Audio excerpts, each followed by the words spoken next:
My name's Ethan Caldwell, 36 years old, married to my wife, Lauren, for a decade now.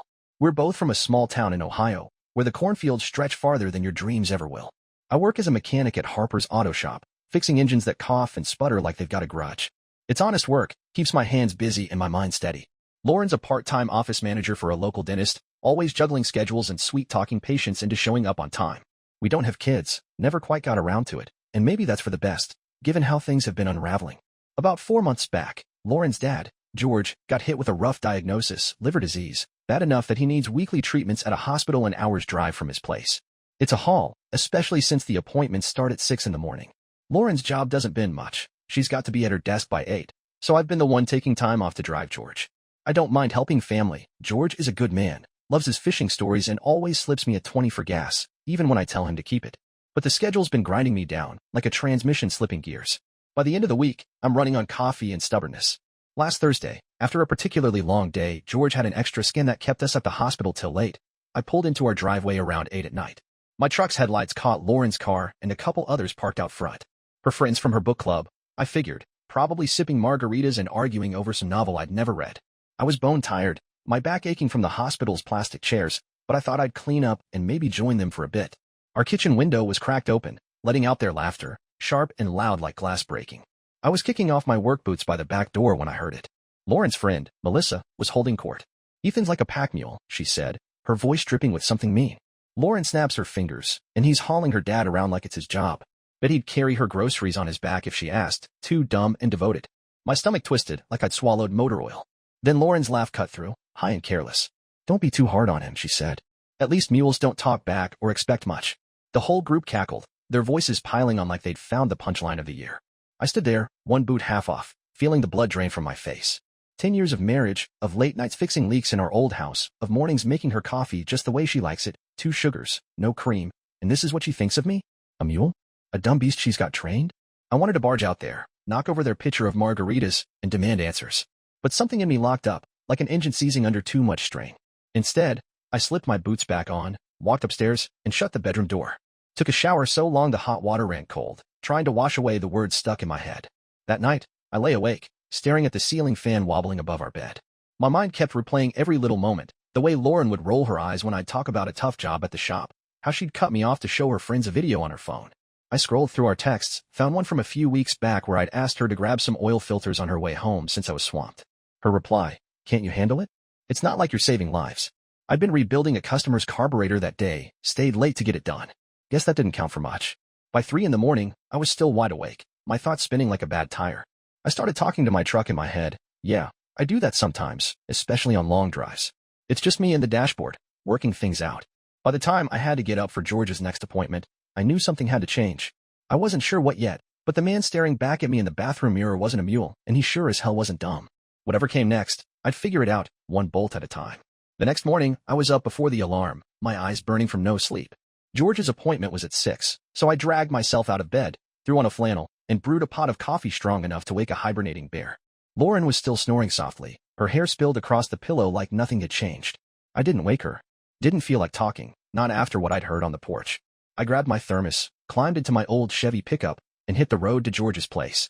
Driving through the dark, with just the hum of the engine and the occasional deer flashing in the headlights, I had time to think.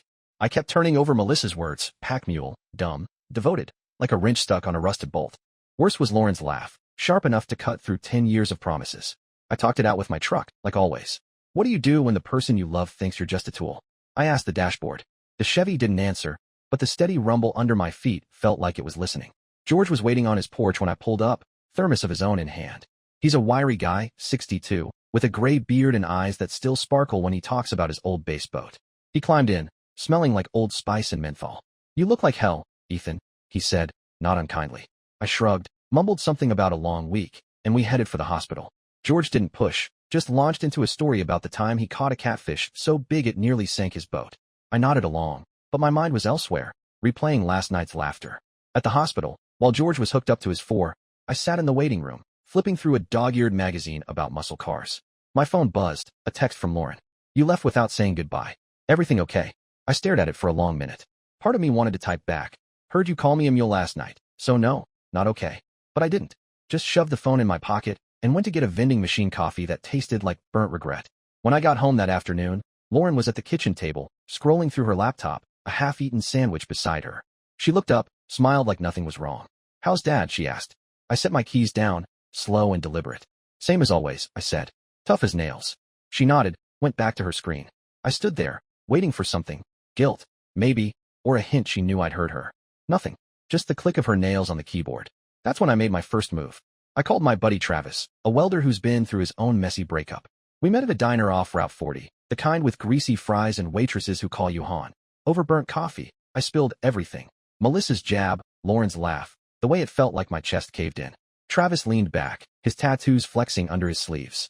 "Man, you're not a mule," he said. "You're the guy holding everything together while she plays queen. Time to start looking out for number one." Next, I rang my cousin Nate, who does bookkeeping for a lumber yard. He's got a head for numbers and a knack for keeping things private. Told him I needed advice on untangling my finances, just in case things went south.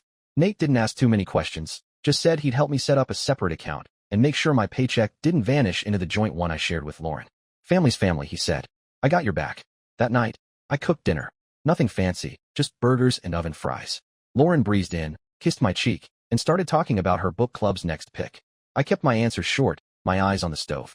She didn't notice the difference, or if she did, she didn't say.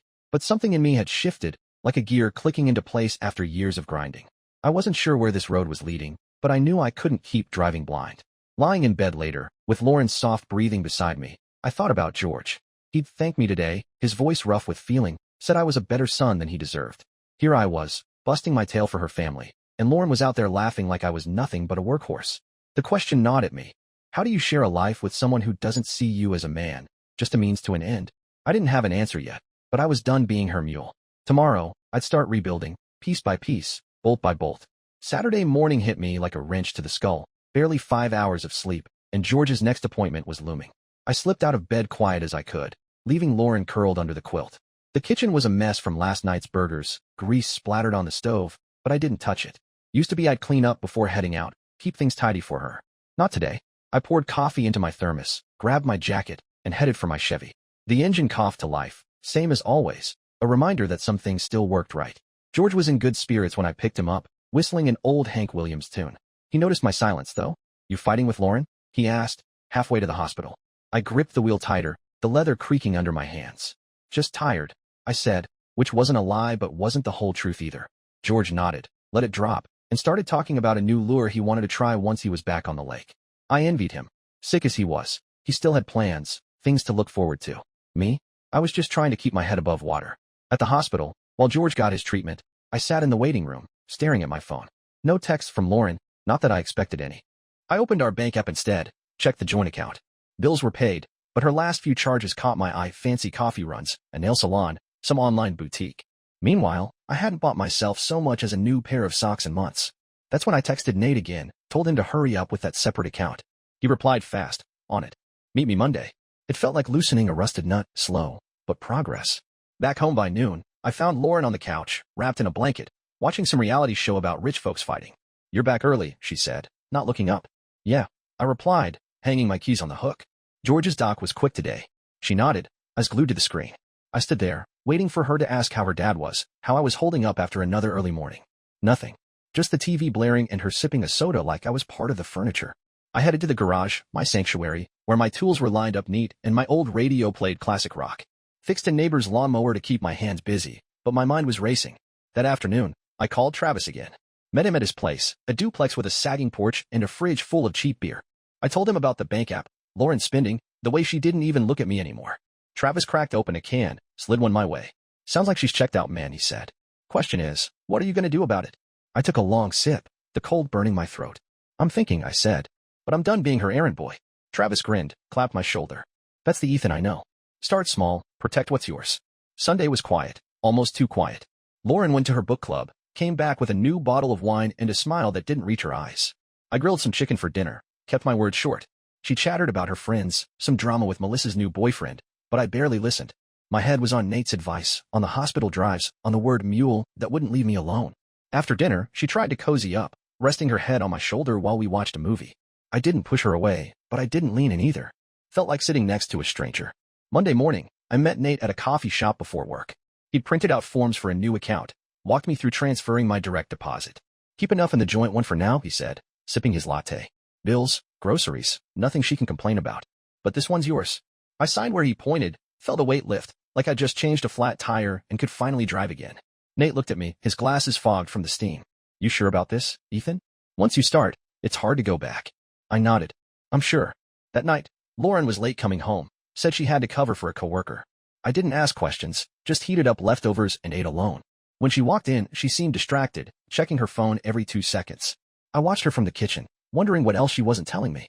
10 years, and I was starting to see the cracks in our foundation, cracks I'd been too busy fixing everything else to notice. Lying in bed, I thought about George, how he'd hugged me goodbye today, called me a good man.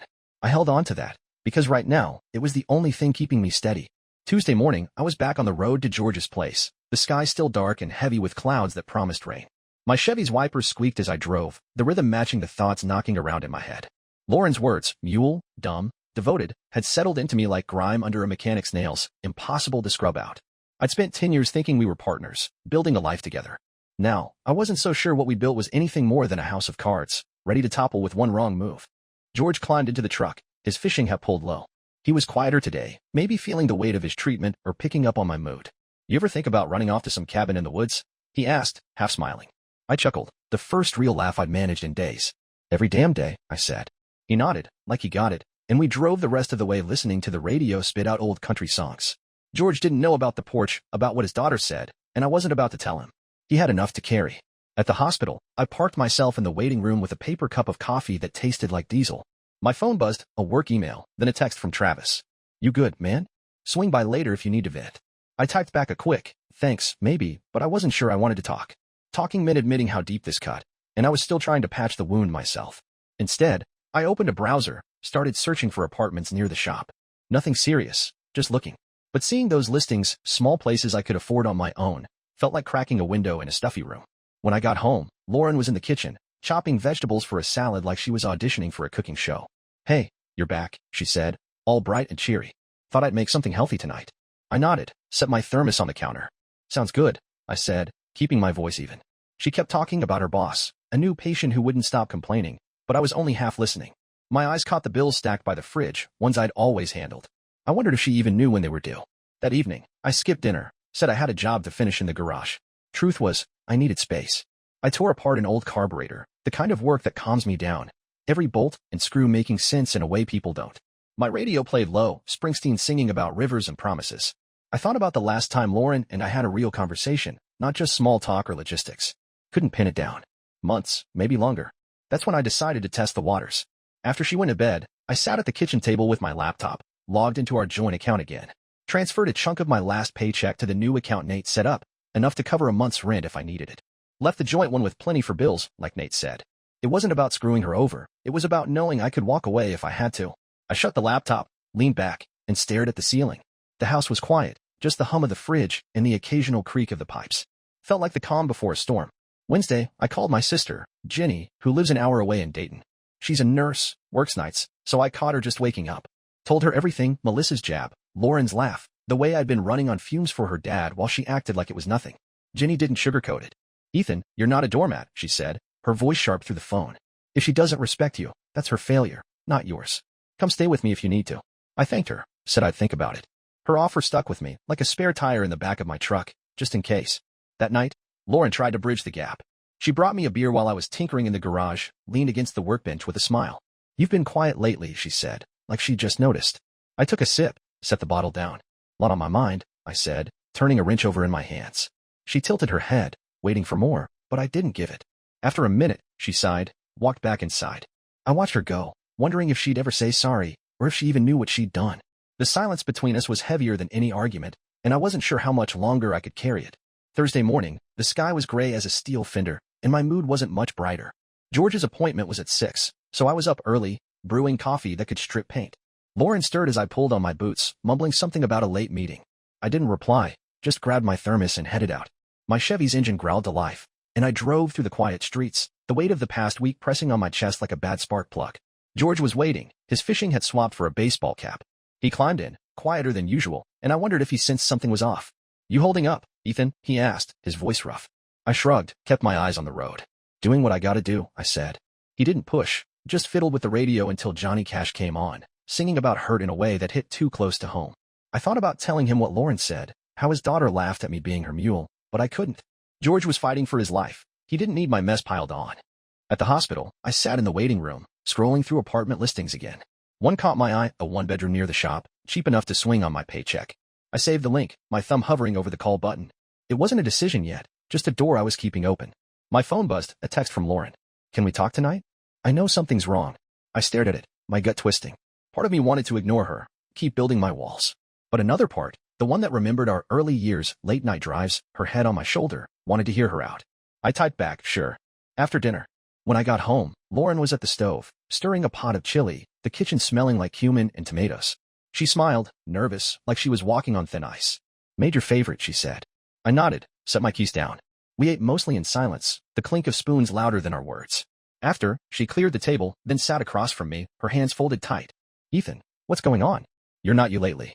Her eyes searched mine, and for a second, I saw the girl I married, not the one who'd laughed on the porch. I took a deep breath, let it out slow. I heard you and Melissa that night, I said, my voice steady but low. You called me a mule. Said I'm dumb, devoted, just here to do what you say. Her face went pale, like I'd flipped a switch. She opened her mouth, closed it, then tried again. It was just talk, she said, her voice shaking. We were drinking, joking. It didn't mean anything. I leaned back, crossed my arms. Didn't sound like a joke to me. Sounded like you think I'm nothing but a tool you can point where you want. She reached for my hand, but I pulled back. Ethan, I'm sorry, she said, tears welling up. I didn't mean it. I was stressed, and Melissa's always got something snarky to say. I shouldn't have gone along with it. I looked at her, trying to gauge if she meant it or if this was just damage control. You laughed, I said. You said mules don't talk back. 10 years, Lauren, and that's what you think of me. She started crying then, big, messy sobs, but I didn't move. I'd spent too long fixing her messes to jump in now. I stood, grabbed my jacket. I need time to think, I said. I'm sleeping in the guest room tonight. She called after me, but I shut the door, the click loud in the quiet house. Lying on the lumpy guest bed, I stared at the ceiling, wondering if her apology was enough to rebuild what she'd broken. My phone lit up, Travis, checking in. I texted him what happened, and he replied, you drew the line, man. Now see if she respects it. For the first time in days, I slept, not long, but deep, like an engine finally shutting off. Friday morning, I woke to the smell of bacon, which was unusual. Lauren hadn't cooked breakfast in years. I found her in the kitchen, flipping strips in a skillet, her eyes red like she'd been up all night. Morning, she said, trying for a smile. I nodded, poured coffee. Morning. We ate at the table, the silence thick but not as hostile as last night. She'd made an effort, and I wasn't going to spit on it, but I wasn't ready to play happy family either. George's appointment was later today, so I headed to the shop first. Fixed a customer's alternator, my hands moving on autopilot while my mind chewed over Lauren's apology. Was it real, or was she just scared I'd walk? I'd seen her charm her way out of fights before, but this felt different, less polished, more raw. Around noon, I called Jenny, needing her no-nonsense take. She's sorry now, Jenny said, but what's she gonna do to fix it? Words are cheap, Ethan. I hung up, knowing she was right. Sorry didn't erase the laughter still echoing in my head. When I picked up George, he was chatty, talking about a new treatment the doc was hopeful about, something to ease his symptoms. You're a saint for doing this, he said, clapping my shoulder. I shook my head. Just family, I said, but his words stuck. Lauren's family, too, yet she hadn't driven him once. At the hospital, I waited, my phone buzzing with a text from her. Can we try counseling? I'll book it if you're in. I didn't reply right away, let it sit like a part one wasn't sure fit. Back home, Lauren was waiting, no phone, no distractions. Did you get my text? She asked, her voice small. I nodded, set my thermos down. Counseling's a start, I said. But it's not a magic fix. You gotta show me you see me as more than a mule. She flinched, nodded. I know. I'm trying. She'd printed out a list of therapists, circled a few with evening slots. I saw the effort, but I wasn't ready to trust it. Pick one, I said. We'll go. But I'm still sleeping in the guest room till I know this is real. That night, I met Travis at the diner. Told him about the counseling, Lauren's breakfast, the whole shaky truce. He leaned back, sipped his coffee. Sounds like she's scrambling, he said. Keep your eyes open. People don't change overnight. I nodded, knowing he was right. Driving home, I talked to my Chevy's dashboard, like always. If she's serious, I'll give it a shot, I said. But I'm not her pack mule anymore. The engine rumbled, steady as ever, and I felt a spark of hope, not big, but enough to keep going. Saturday, I helped George with some yard work between his appointments, raking leaves while he supervised from a lawn chair. He asked about Lauren, cautious, like he knew something was up. I kept it vague, said we were working through stuff. He didn't pry, just handed me a beer when we were done. You're a good man, Ethan, he said. Don't let nobody make you feel less. I clinked my bottle against his, the words settling deep. By Sunday, Lauren had booked a counseling session for Tuesday. She was quieter, less performative, like she was trying to listen instead of fill the space. I noticed small things. She washed the dishes, asked about my day at the shop. It wasn't much, but it was something. Lying in the guest bed, I thought about the apartment listing, still saved on my phone. I hadn't called yet. Part of me wanted to believe we could rebuild, but I wasn't betting everything on it. I'd keep my tools sharp, my options open, and see where this road led. Monday rolled in with a chill, the kind that creeps into your bones if you're not moving. I was at the shop early, tearing into a rusted exhaust system, my hands steady even if my head wasn't. Lauren's efforts, breakfast, the counseling appointment, the way she'd started picking up her own slack, were piling up like spare parts, but I was still checking for cracks. 10 years of marriage don't vanish overnight, but neither does the sting of being called a mule. George's appointment was Tuesday, same as our first counseling session. I drove into the hospital, the Chevy's heater blasting against the morning frost. He was optimistic, said the doc thought his new treatment might cut his visits down soon. Won't need you chauffeuring me forever, he joked. I smiled, but the thought hit hard. Helping George had kept me grounded, given me purpose while my marriage wobbled. Anytime you need me, I'm here, I said. He nodded, his eyes soft. I know, son. That evening, Lauren and I sat in a therapist's office, a small room with too many plants and a clock that ticked too loud. The counselor, a woman named Dr. Ellis, asked us to start with what brought us here. I went first, laid it out plain at the porch, Melissa's words, Lauren's laugh, how it made me feel like less than a man. Lauren listened, her hands twisting in her lap. When it was her turn, she didn't deflect. I was selfish, she said, her voice breaking. I took Ethan for granted, leaned on him for everything, and didn't see how it hurt him. Hearing her own it, no excuses, loosened something in me, like a bolt finally turning. Dr. Ellis gave us homework, small stuff, like writing down one thing we appreciated about each other each day.